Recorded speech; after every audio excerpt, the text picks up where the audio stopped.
My absolute favorite part about the month of March is that we're at the point now where we're getting past that really dead part of the offseason in football. Now we've got the NFL Combine that just happened. Now we're entering into free agency in NFL, and we just saw a bunch of franchise tags get tagged on their particular teams right here. But I gotta tell you, there's obviously still some guys that we have really no idea what to do on, and there's gonna be some panic on these guys in Dynasty Fantasy Football. So we're going through these players that a lot of people are panicking on right now in Dynasty Fantasy Football and deciding whether we should be buying these guys or selling these guys, or if we could just be holding these guys in general. So this is a new channel exclusively for Dynasty Fantasy Football. So please go down there, drop a like on this video, and subscribe to the channel to show your support if you get value from this video today. Let's go ahead and dive into this right now. So the first guy I've got on this list, he's a 30-year-old running back, and in my opinion, one of the best running backs that we have seen in the last 10 years or so. Derrick Henry is 30 years old, and he's obviously a free agent, right? And at this point, now that I'm filming this on Thursday night, on March 7th, and we're right before the official signing period of free agency, at this point, if the Tennessee Titans were to bring him back, it probably would have happened by now. Now, I'm not saying that he won't go back there. There's still a possibility, obviously, now that he's about to test the market, that he may just come back and say, you know what, if you hire me back, I'll be back. But at this point, it does look like he's going to move on. So, obviously, with a 30-year-old running back, you had wanted to move on from this guy already and get peak value after like his 26 or 27-year-old season, right? If you still have Derrick Henry, here's the upside. So he averaged 4.2 yards per carry last year, and you can see his complete numbers on the screen on a per game basis. So really, from a per game basis, like, he did a lot of things well. He ended up as the running back 8 in half PPR. He had over 1,100 rushing yards again. Like, this guy can still carry the rock at a very good level. And by the way, still carry like 225, 250 times a year. So Derrick Henry did not lose effectiveness at the NFL level in his age 29 season. He is still a very effective running back. I'm going to tell you guys, I am really interested in buying Derrick Henry, actually. The reason why is because, as I said when we just started talking about Derrick Henry is a guy that I view as one of the more talented running backs that we've seen the last 10 years. Now, there's reasons for it. I don't think that he's obviously not the greatest pass catcher, right? Like, he's not really known for his pass catching like a guy like Austin Eckler is or Aaron Jones is, guys like that. He's not that guy. But as far as being a workhorse down back and still effective at 215, 225 carries a year, I think he could still be that. Do you guys remember Adrian Peterson lasted 5 more seasons after he left Minnesota in 2016? 5 more seasons Adrian Peterson lasted. Now, he never was the elite fantasy running back that we knew him as in the 2000s, the early 2010s, but he was still effective for some of his teams that he was on, especially in Washington towards the end. Now, I'm not saying that Derrick Henry's AP level. I think that Derrick Henry will have a case to be a Hall of Fame running back at some point, but what I like about Derrick Henry is that he's still very effective. Like, he has never averaged less than 3 yards per carry over the course of a season in his entire career. Derrick Henry's still very effective. Now, do I think that he's going to go to a team and sign a $50 million contract to become their lead back? I don't. I think that at best, he could be a 200 to 215 to 20 carry per year guy over the next year or two. The reason why I like the buy here is because people are already at the point where it's like, oh, well, I'm a little too late on it anyways, and now that he's got this contract instability, I would like to get rid of him as soon as possible. I like that because that instability gives him a lower price in Dynasty Fantasy Football. So even if I can rent this guy for 2 years and play out the rest of his time in the NFL, that's not always a bad thing. He could very well help you still to get you, 2 more seasons of top 15 production. And that would help you in the flex position, especially if you're in a 2-flex league.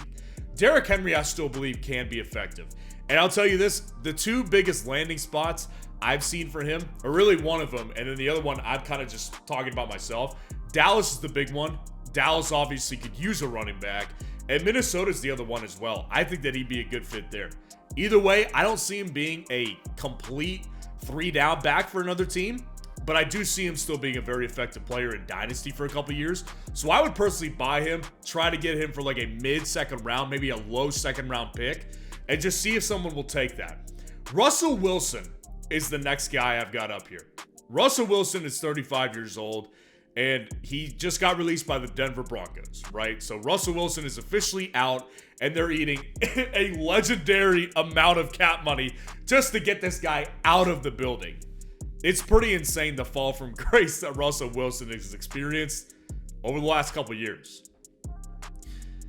It doesn't, the good news doesn't start here. I mean, this guy, it was the first time in 2023, first time in his entire career where he had under 7 yards per pass attempt.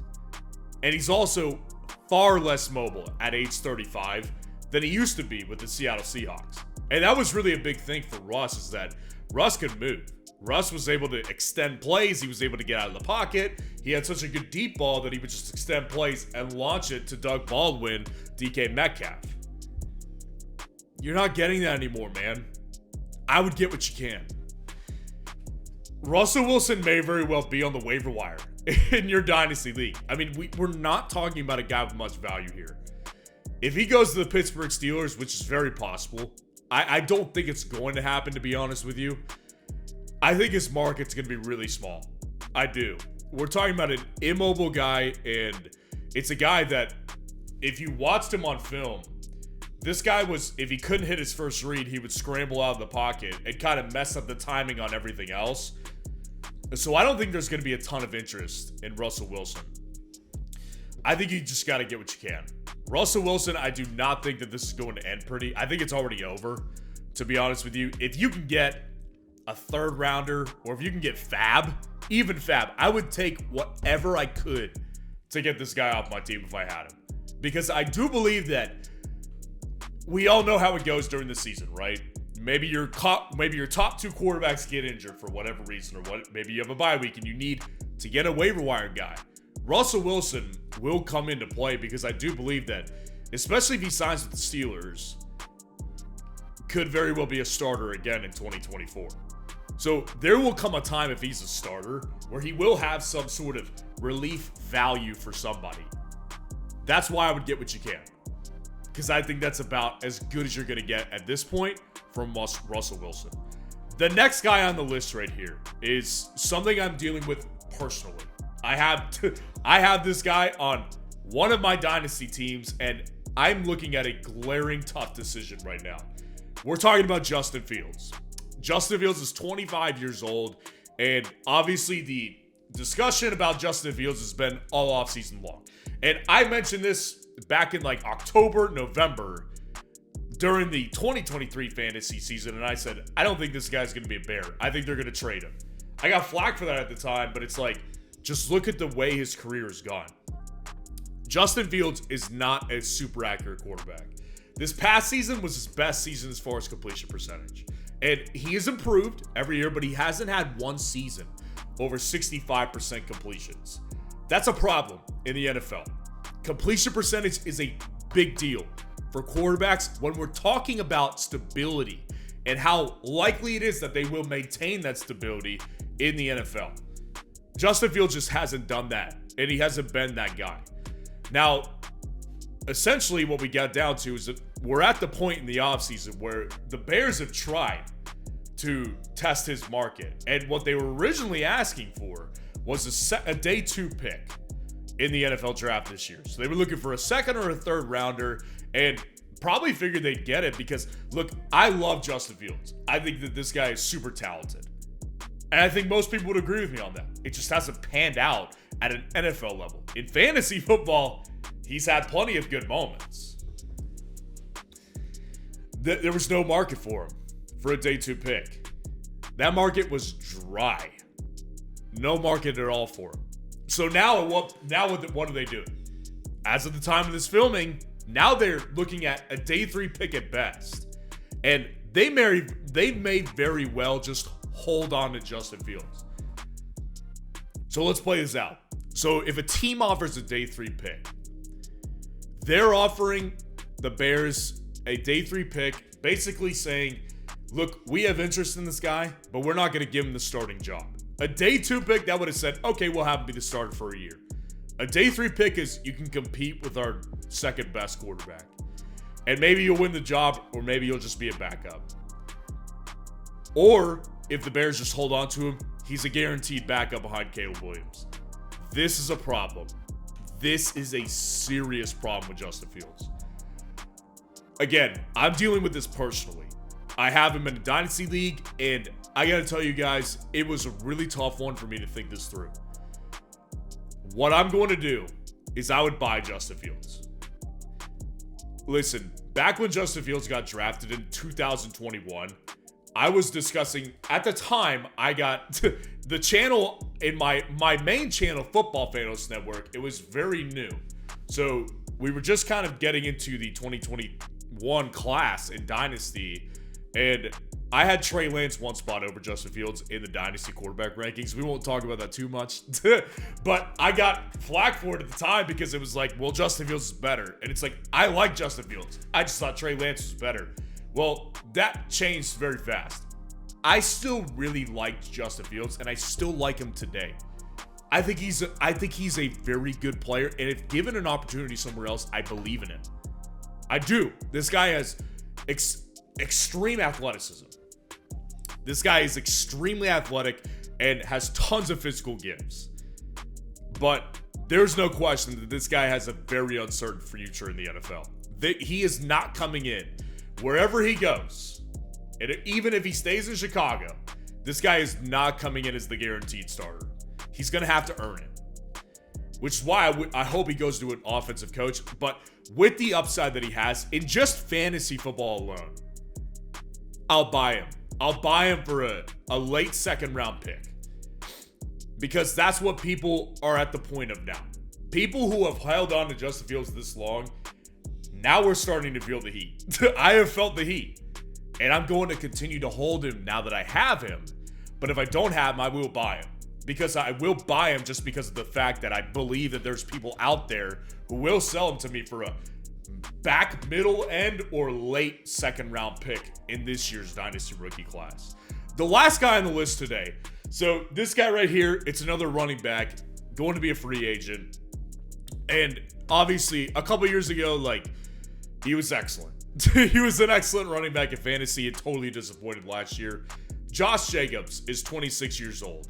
And Josh Jacobs, I like him as a football player. If I'm just watching film and taking Dynasty out of the equation, just watching for pure enjoyment, I like his running style. He's an angry runner. He's a good player. And he's not always consistent, but he has very good games.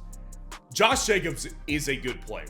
Now, what I wanted to look at here with Josh Jacobs is, look, Josh Jacobs will get interest on the market. He's going to get signed by somebody. But I wanted to look at just how interested the market's going to be. Because I kind of have a very strong inclination that the running back market, these running backs are going to get a wake-up call in this free agency. So I wanted to look at the last several free agent running back signings of running backs who were over 25 years old. So in 2023, Miles Sanders signed with the Carolina Panthers. Everybody remembers that disastrous signing. 4 years, $25 million. And he's a disaster. He didn't even end the season as their starter. Chuba Hubbard took over. David Montgomery, Detroit, 3 years, $18 million. Very good value for Detroit. 2022, we had Leonard Fournette signing with Tampa Bay for 3 years and $21 million. Now he's basically out of the league.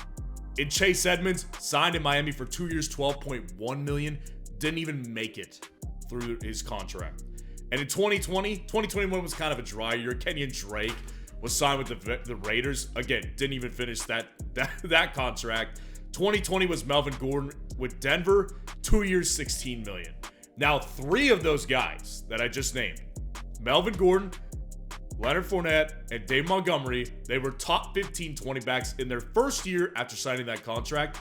And two of them, Melvin Gordon and Leonard Fournette, were downhill from there. Never again we're top 15 running backs.